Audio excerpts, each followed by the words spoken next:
Hello बच्चों, कैसे हैं आप सब।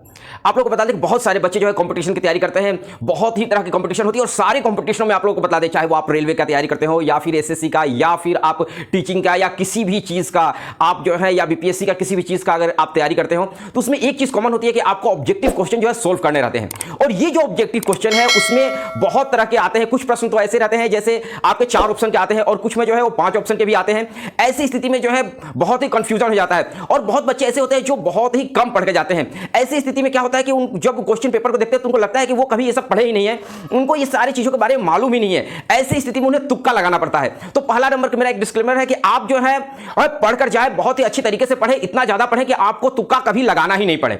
अगर कभी बाय द वे ऐसा होता है कि आपको तुक्का लगाना पड़े, ठीक है, तो वैसी स्थिति में क्या करें वो आपको बतलाते हैं। लेकिन ये तभी है जब आपको बिल्कुल भी उस प्रश्न के बारे में कुछ भी जानकारी नहीं हो, तभी जाकर तुक्का लगाए। नहीं तो मैं कहूंगा कि आप गहन अध्ययन करें और तुक्का लगाने की नौबत जो है वो कभी आए ही नहीं, तुक्का लगाए ही नहीं। देखिए तुक्का में होता क्या है कि 100% कभी सही नहीं होता है। उसमें होता है कि अगर 100 क्वेश्चन को अगर मारते हैं तो बहुत ही एक्सपर्ट लोग होंगे जिससे 30 जो है सही होता है। लेकिन फिर भी हमारे एग्जामिनेशन हॉल में ऐसे प्रश्न आ जाते हैं जो बिल्कुल भी पढ़े नहीं होते हैं या फिर बिल्कुल भी कभी देखे नहीं होते हैं। ऐसे प्रश्नों को कैसे हल करना है, तो ऐसे प्रश्नों को आप जो है मेरे ट्रिक के द्वारा हल कर सकते हैं। देखिए सबसे मेन है कि आप जो है जब भी ऑप्शन हो, आपका 4 ऑप्शन का प्रश्न हो या फिर 5 ऑप्शन का प्रश्न हो, कोई भी ऑब्जेक्टिव क्वेश्चन हो, उसमें आपको ध्यान देना है कि उससे जो आंसर है उसी आंसर से आपको निकलना है। आपको आंसर से ही को जो है वो ऑप्शन को छांटना है कि कौन सा आपका सही होगा। अगर नहीं आ रहा है तो आपका जैसे मान के चलिए कि आंसर हो गया ए बी सी डी, ठीक है, 4 ऑप्शन दिया हुआ है, तो आपको छांटना है, इन्हीं ऑप्शनों को पढ़कर इसमें से ही छांटना है अगर आपको नहीं आ रहा है तो। अब आते हैं कि ऑप्शन को ध्यान से पढ़े। बहुत सारे बच्चे ऐसे होते हैं कि ऑप्शन को ध्यान से नहीं पढ़ते क्योंकि समय बहुत ही कम रहता है। ऐसी स्थिति में वो करते क्या है कि वो बहुत ही तेजी के साथ जो है ऑप्शन को पढ़ते हैं। ऐसी स्थिति में क्या होता है कि बहुत सारे क्वेश्चन को नहीं समझने के कारण जो है वो छूट जाता है। देखिए 5 से 10% जो क्वेश्चन आपका गलत होता है या नेगेटिव होता है या फिर छूट जाता है, वो इसलिए नहीं छूटता है कि आपको नहीं आ रहा था, वो इसलिए छूटता है कि आपने गलत तरीके से उसको पढ़ा या फिर ध्यान नहीं दिया या आपसे वो मिस्टेक हो गया। तो वैसी स्थिति में ऐसी गलतियां हो जाती है। कुछ बच्चे जो है ए देखते हैं और बी को रंग देते हैं। कुछ बच्चे क्या है कुछ ऑप्शन को बढ़िया से पढ़ते ही नहीं है और उनको क्वेश्चन का आंसर देते हैं, लगता है उनको याद है और रंग देते हैं। ऐसी स्थिति में कभी क्या होता है कि ऑप्शन पर नहीं जो है वो शब्द रहता है और नहीं सब पर लोग ध्यान नहीं देते हैं। तो आपको करना क्या है कि जब भी क्वेश्चन पेपर मिले तो उसमें आप जब भी ऑप्शन को पढ़े उसमें नहीं सब पर ज्यादा ध्यान देना है, कहां पर नहीं है, ठीक है। तो नहीं सब पर ध्यान दीजिएगा तो आपका ऑप्शन जो है सही होने का ज्यादा चांस है। अगर ये 3 काम आप कर लेते हैं, इसके अलावा जो है एक रहता है ऑल ऑफ द एबव, ठीक है, इनमें से सभी। अगर प्रश्न में लिखा हो इनमें से सभी, तो वैसी स्थिति में उसका चांस बहुत ज्यादा होता है कि यह सही हो जाए। किंतु एक और है कि अगर वो अकेले रहे तब, अगर इनमें से सभी लिखने के बाद लिख दे कि इनमें से कोई नहीं, ठीक है, तो वैसी स्थिति में जो है ये सही नहीं होगा या दोनों सही नहीं होंगे। ये बात आपको ध्यान देनी है। बहुत सारे पेपरों में क्या किया जाता है जिसमें 5 ऑप्शन रहते हैं, उनमें से क्या किया जाता है, उनमें लिखा जाता है इनमें से सभी, इनमें से कोई नहीं। ऐसी स्थिति में आपके बच गए 3, ठीक है। यहां पर अगर 5 ऑप्शन आपको मिल रहा है, एक हो गया इनमें से सभी, एक हो गया इनमें से कोई नहीं, अब बच गए 3, यानी आपको इस 3 पर ज्यादा ध्यान देना है। लेकिन अगर ये नहीं है कि इनमें से कोई नहीं है और लिखा हुआ है कि इनमें से सभी, तो वैसी स्थिति में ज्यादातर चांस होता है कि ये सही हो सकता है, ठीक है। तो हम उसको जो है वहां पर जा सकते हैं, मे बी वो सही हो सकता है। अगर ये लिखा रहे ए और बी दोनों सही या फिर सी और डी दोनों सही या फिर बी और सी दोनों सही, ऐसी स्थिति में इसके भी सही होने के बहुत ज्यादा चांसेस हैं। लेकिन इसमें भी आपको ध्यान देना है, वहां पर कहीं पर भी ये ना लिखा हो कि इनमें से कोई नहीं। अगर ये लिखा हो कि इनमें से कोई नहीं तो हो सकता है कि ये गलत हो। अगर इनमें से कोई नहीं शब्द नहीं है तो ये जो है बहुत ज्यादा चांस है कि इसका सही होने का। या फिर इसमें भी अगर इनमें से कोई नहीं है तो इसका भी बहुत ज्यादा चांस है सही होने का।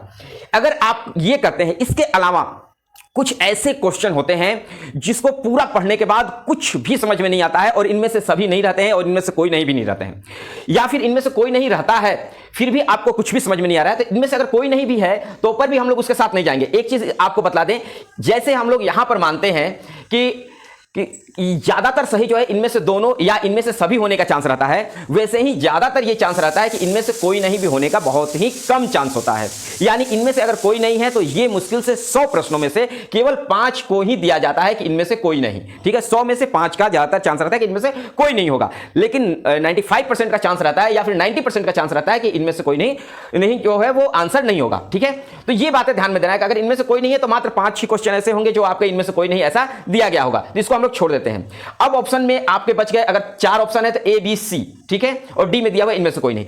अब इसमें से हम किसको सेलेक्ट करें, तो आपको देखना है कि ऑप्शन में अगर कुछ भी नहीं समझ में आ रहा है, खासकर अगर पेडागोजी का अगर आप एग्जामिनेशन दे रहे हैं, ठीक है, तो वैसी स्थिति में जो है आप ये देख सकते हैं कि ये बड़ा ऑप्शन कौन सा है। अगर इसमें से जो ऑप्शन आपको बड़ा लगे उस पर आप जा सकते हैं, उसका चांस होने का बहुत ही ज्यादा चांस है, क्योंकि जो बड़ा रहता है उसमें जो है पूरी अच्छे तरीके से उसको लिखता है, ताकि जो है जो एग्जामिनेशन दे रहा है वो बच्चा समझ जाए, अभ्यर्थी जो है वो समझ जाए, इसलिए उसको बड़ा लिखा जाता है। तो इससे आप जा सकते हैं, इसका चांसेस बनता है, ठीक है। अगर कुछ भी समझ में ना आए तो 4 ऑप्शन दिया हुआ है, आपको क्या करना है, तो 4 ऑप्शन में से 2 ऑप्शन को आपको छांटना है। अगर एक आ रहा है, मात्र एक आ रहा है, ठीक है, अगर मान के चलिए हम यहां लिख दे A B C D, ठीक है, तो इसमें से हम मान के चलते हैं कि C जो है नहीं होगा, ये हमने पढ़ा है, ठीक है। जब C नहीं होगा तो बहुत ज्यादा चांस है कि D भी नहीं होगा।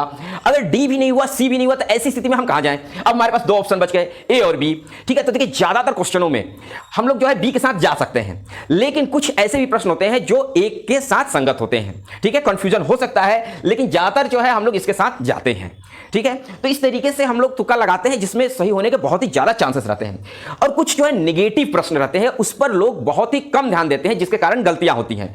और नेगेटिव प्रश्न क्या क्या होता है, नेगेटिव वर्ड क्या क्या होता है, जैसे केवल दे दिया, मात्र दे दिया, एक मात्र दे दिया, बिल्कुल दे दिया, या फिर नहीं दे दिया। तो ऐसे नेगेटिव वर्ड पर आपको बहुत ही ज्यादा फोकस करना है, बहुत ही ज्यादा ध्यान देना है। ऐसे वर्ड जो है आपके जो आता हुआ आंसर, ठीक है, वो गड़बड़ कर देंगे, आते हुए भी आप गलत ऑप्शन को रंग कर आइएगा। तो ये आपको ध्यान देना है। और इन सब के अलावा एक बोनस टिप्स आपको दे रहे हैं, जब भी गोले को रंगे या फिर आप कंप्यूटर पर जब भी क्लिक करें तो आप देख लें कि आपका जो आंसर आपने सही किया हुआ है वही है या नहीं। यानी ए को आपको रंगना है तो ए को ही रंगना है, बी को नहीं रंगना है, ये आपको ध्यान देना है। गलती से ऐसे जो है 5% जो है ऐसी गलतियां होती हैं जिसमें बच्चे को प्रश्न का आंसर आता था और गलत रंग कर आ जा रहा है। तो ये गलतियां बिल्कुल भी ना दोहराएं। इसके लिए आपको ध्यान से पढ़ना पड़ेगा और अपने ऊपर संयम रखकर इसकी प्रैक्टिस करनी पड़ेगी। ज्यादा से ज्यादा प्रैक्टिस करें और तुक्के के भरोसे पर बिल्कुल भी नहीं रहें। अगर नहीं आए तो तुक्के को यूज जरूर करें। मिलते हैं हम लोग अगले वीडियो में। और आपने अभी तक जो है कमेंट आप लोग नहीं करते हैं, ठीक है। कुछ भी आपको दिक्कत है ऑब्जेक्टिव क्वेश्चन से संबंधित, आपको नहीं आ रहा है या फिर आपको याद करने में कठिनाई हो या कुछ भी दिक्कत हो, आप जो है कमेंट बॉक्स में कमेंट करें और लाइक कर ही जाएं। मिलते हैं हम लोग अगले वीडियो में, तब तक के लिए जय हिंद।